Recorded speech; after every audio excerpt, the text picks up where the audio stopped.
Okay. Go ahead. All right, so if you could introduce yourself, that would be wonderful. Okay, I'm Nancy Titcomb. I live at 432 Route 6A in East Sandwich. And that's also a very special address for many people.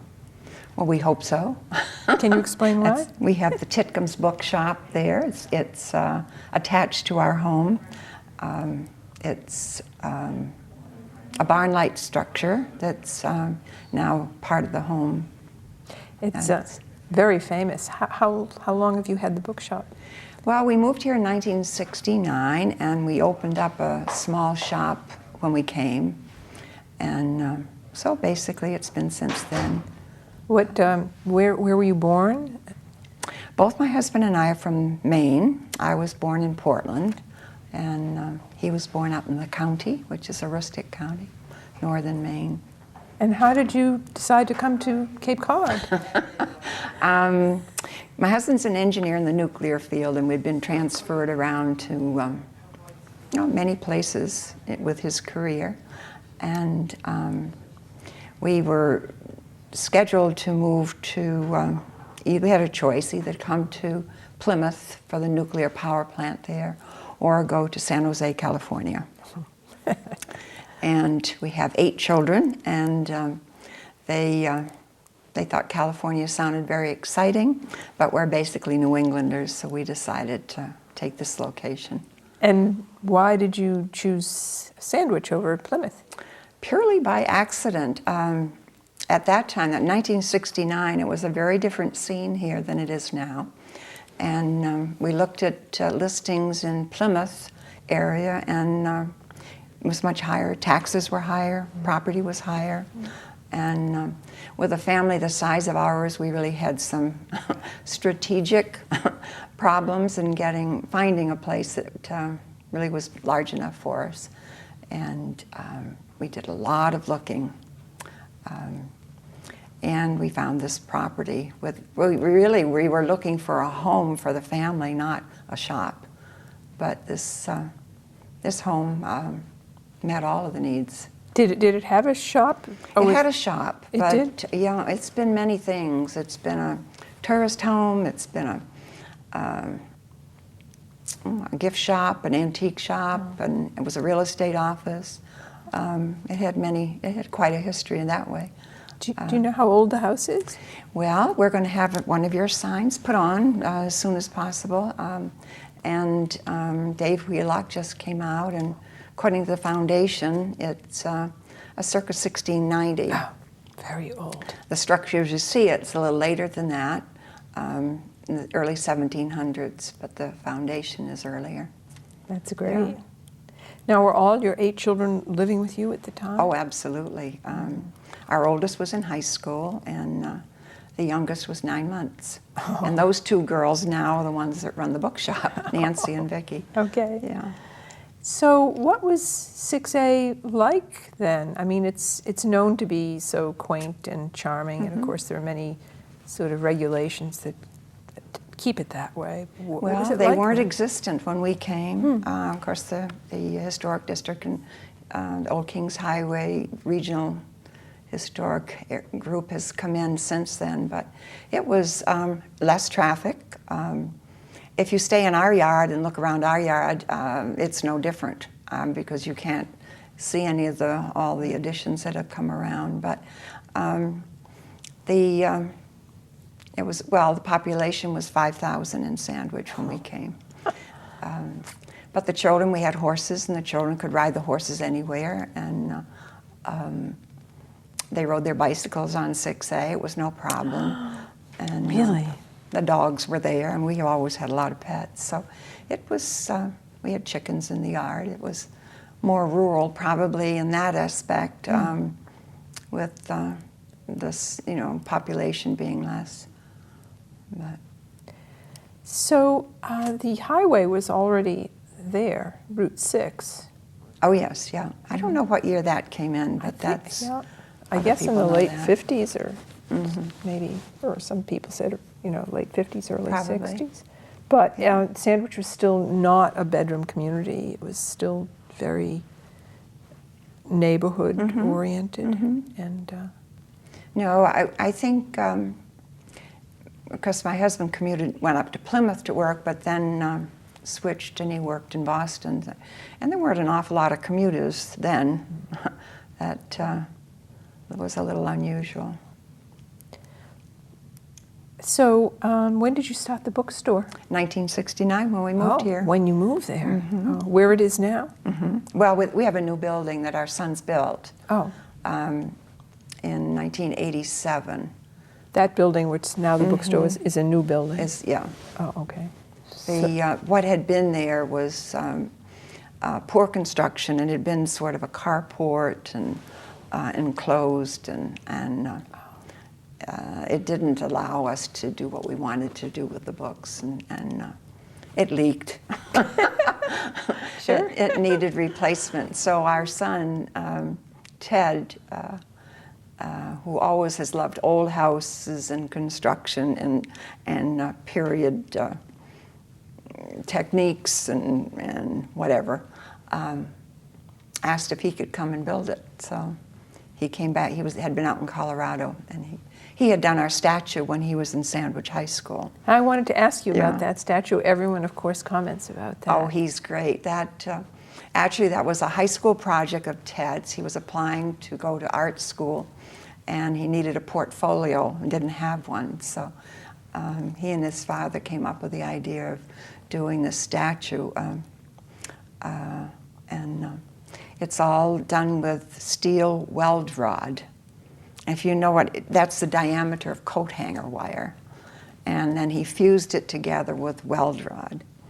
And the detail on it is really, really spectacular. The vest is wrinkled and buttoned, and there's a lot of... And your son did that? He did it all. And what is your son's name? Ted. Ted. He was 17 when he did it. Okay, wow.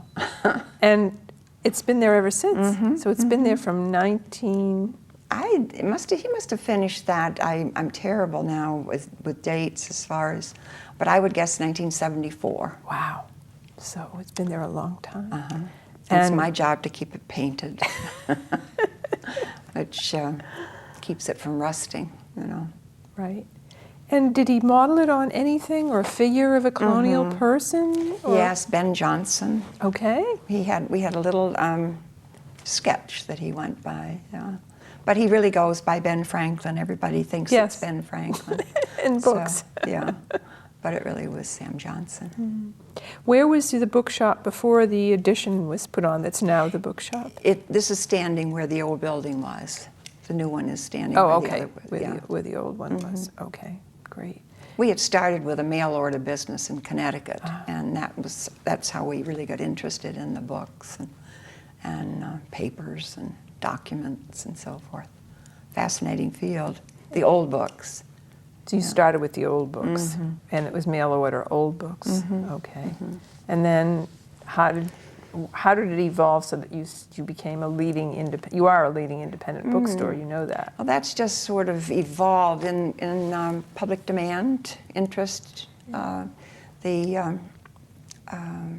Certainly when you're in this area and you open a shop, you're going to have people interested in the area. So we then started doing a lot with local history and actually having old and new books in local history. It used to be quite a thing to collect books about Cape Cod, and we always had a huge stock and found some very interesting material. But then with our children, we had an interest in children's books and things, and went in that direction more or less, yeah. And then all the adult books came in. Oh, yes. Oh, yeah. Because Vicki joined us. Vicki, our oldest daughter, has her master's degree in American history and had done a lot, did the museum study program at the University of Delaware. So interested in people and involving people in what you do and American history, or history in general. So we expanded in that direction, too. And your book club, I know you have a book club there. When did that start? I think that's been about 8 years. Okay. Not sure, but in that range. Wow. Yeah, and that's another person that's working with us. Elizabeth has fostered that. Yeah. And your author readings and signings, how long has that been going on? We've been, Vicki has expanded the business to be more, with the new books, to be involved with the neighborhood, the community, and in the schools and the libraries, and taking the business in a little different direction, which has been very, very good, very rewarding, very interesting to meet the people. And authors have a wonderful story to tell. It's a privilege to meet them. Yes, well, they are storytellers. As being one of them. What was Sandwich like when you said it was obviously much more rural and the traffic was nothing, certainly on 6A the way it is today? Well, it's always been to me a very comfortable place, and people are very interested in the area, and they respect the area and the preservation of the area. I think Sandwich has always shown a particularly strong interest in appreciation for what's here. Great people. Yes, they are. There are some great people. They are. They're remarkable that it's all that way, I think. Many generations of families that have stayed in the area. Did you, when you came here as newcomers, well, your children were obviously some in school, but, did you find that because you were, a wash ashore, as they say, that there was any of that? No, I began, I've always appreciated the natural world and the outdoors and so forth. And the people that I met and did things with had common interests, and we discovered shortly after we opened the bookshop that Thornton Burgess had been born here in Sandwich, and had a lot of people come in looking for books about him or books by him. And I was at the library one day with the children, and while they were doing their research, I did a little on Thornton Burgess and discovered that he had been born in 1874 here in Sandwich. I thought, ooh, this was, I think, 1871 or so. And I thought, well, it'd be fun to do something about that. And talked with some other people, and eventually we did. We had quite a celebration for the 100th anniversary of his birth in town. Oh, there was a big celebration? Oh, there was a big celebration, yes. We had parades, we had activities. 1974. We had the Animal Rescue League came down from Boston and had a pet show, and we had the Department of Natural Resources came, and we opened up the Briar Patch Nature Trails. Oh, okay. Was that the first time that those were opened? We cut those paths and made the trails. Who were the we besides Well, you? this same nucleus of people that were interested in Russell Lovell, Rosanna Cullity, and Shirley Cross, and Penelope Lovell was very much a part of our group too. And Nina Sutton. These are Cape Codders, Sandwich people. But the Briar Patch, we went before town meeting, got the town to buy the Briar Patch area. And was that sort of between backtracking. 1971 and 1974? Yeah. And then with the success of that centennial celebration of the birth of Burgess in Sandwich, that was even in Time magazine.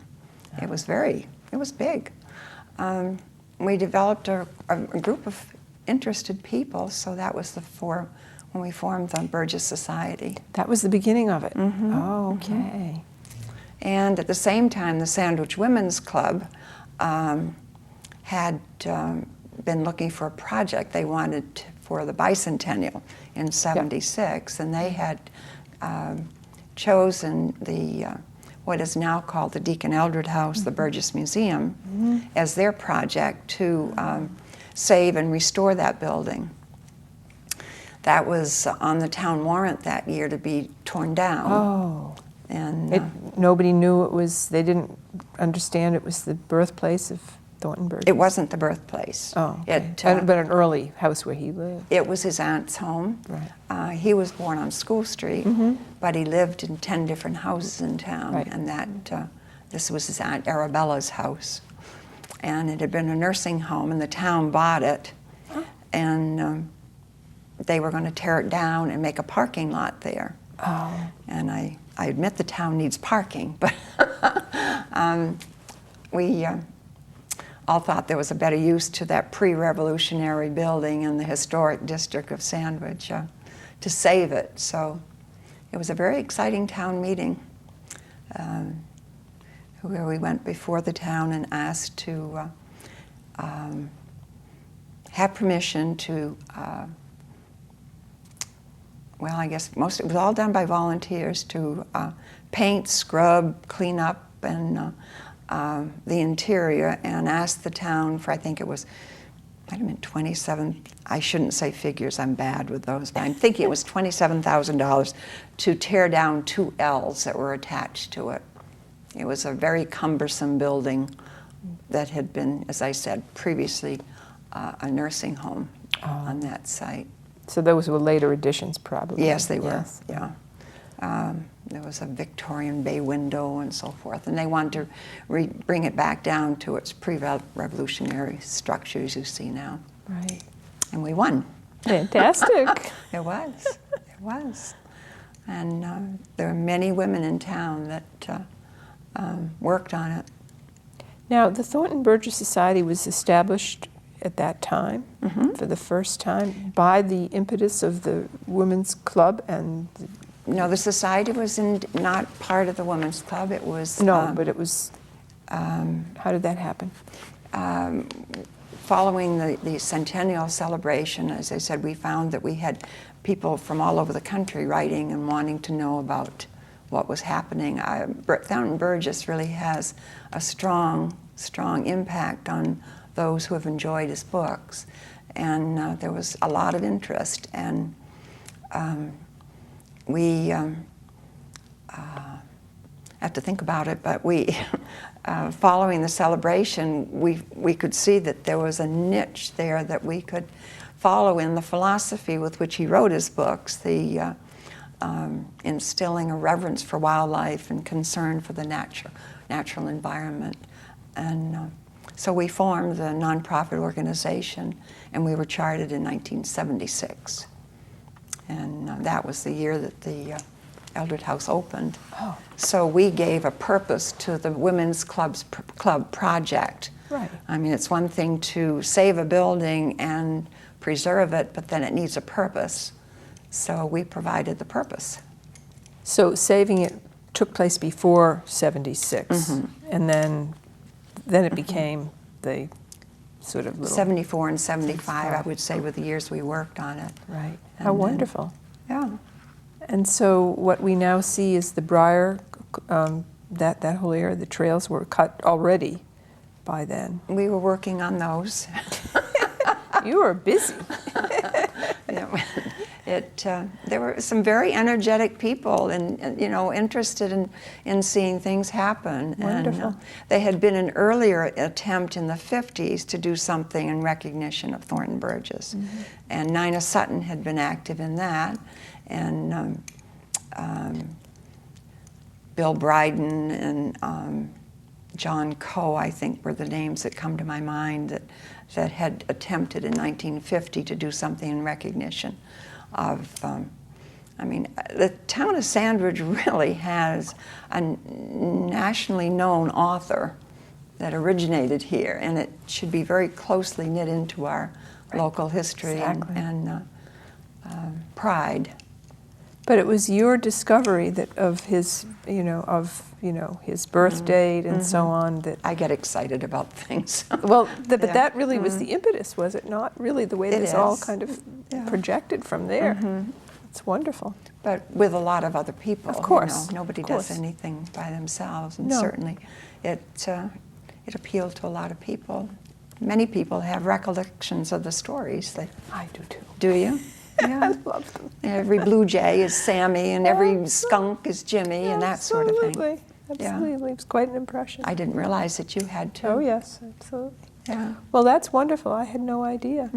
Now, were there any in that area? What about the Hoxie House at that point? Was That had been restored. It had been restored. That was all done. In fact, we had probably the first party outside of their stated purpose. We had the book signing for our first book about Thornton Burgess that Russell Lovell wrote. We had it at the Hoxie House, which was exciting. Okay. So then suddenly there were these two recognized historic houses very close to each other. Okay, that's wonderful. Now, I've read that there were a number of tea houses that were in existence. Besides the Dunbar, was anything else still that standing? wasn't here then. No, it wasn't? No. Oh, No, what that's was new. that before? That's been a private home. Okay. That the town bought the Dunbar House. I don't know if I can say any dates, but in that, it might have been in 1980, but I think it was before 1980. The town bought it. Oh. Not sure if they thought they might have some use for it or not, but anyway, I don't remember that. But I know they bought it, and then they sold it. Privately. Right. And then it became the Dunbar Tea Room. Right. And there had been two other tea houses. Yeah, there was a tea room, as I understand, not when I was here, but prior to that, there'd been a tea room near the mill. Right. And then there was a tea room out in Forestdale, Ah. at Paradise Farm, I believe, Okay. John Coe's. But there was nothing when we moved here. And the mill itself was restored when? I don't know. Was it? It was before the Thornton Burgess. It was already restored. That was already done. Okay. Yeah.